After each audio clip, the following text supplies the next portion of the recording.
చేపల పులుసు అంటేనే అంత పెద్దగా హడావిడి ఏం చేయకుండా నేను ఇలా సింపుల్గా అండ్ ఈజీగా చేస్తాను. టేస్ట్ అయితే చాలా బాగుంటుంది. ఫస్ట్ చేపల్ని మంచిగా వాష్ చేసుకోవాలి, లేదంటే నీచు వాసన వస్తుంది. నీట్గా వాష్ చేశాక ఉప్పు, కారం, ధనియాల పొడి వేసి చేప ముక్కలకు పట్టించి పక్కన పెట్టుకోవాలి. స్టవ్ మీద ప్యాన్ పెట్టుకొని అందులో కొన్ని మెంతులు, ధనియాలు, మిరియాలు, స్పైసెస్ కూడా వేసి అవి వేగినాక లాస్ట్లో జీలకర్ర వేసి వేయించి పక్కన పెట్టుకోవాలి. నెక్స్ట్ అదే ప్యాన్లో ఆయిల్ వేసి ఆనియన్ ఫ్రై చేసుకోవాలి.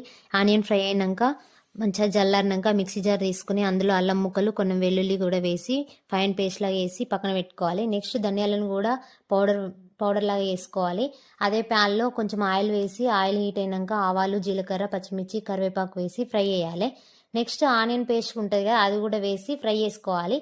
అది ఫ్రై అయినాక ఉప్పు, పసుపు వేసి కలపాలి. నెక్స్ట్ అందులోనే కారం, గరం మసాలా కూడా వేసి చిక్కటి చింతపులుసు కూడా వేసి మరగనివ్వాలి. అది మరిగిన తర్వాత ఇంతకు ముందు మిక్సీ పట్టుకున్న మెంతులు, ధనియాల పౌడర్ ఉంటుంది కదా, అది కూడా వేసి అంతా కలిసేలా కలిపి ఒక 5 minutes మరగనివ్వాలి. పులుసు మరిగిన తర్వాత అందులో చేప ముక్కలు వేసి కలపాలి. తర్వాత అందులోనే కొంచెం కొత్తిమీర వేసి మూత పెట్టి 5 నిమిషాలు ఉడకనివ్వాలి.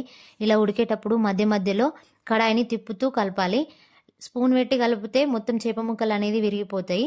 ఇంకా నెక్స్ట్ 5 minutes వరకు నూనె అనేది పైకి తేలుతుంది. అప్పుడే ఫిష్ పర్ఫెక్ట్ ఉడికినట్టు. లాస్ట్లో అయితే కొత్తిమీర వేసి సర్వ్ చేసుకోవాలి.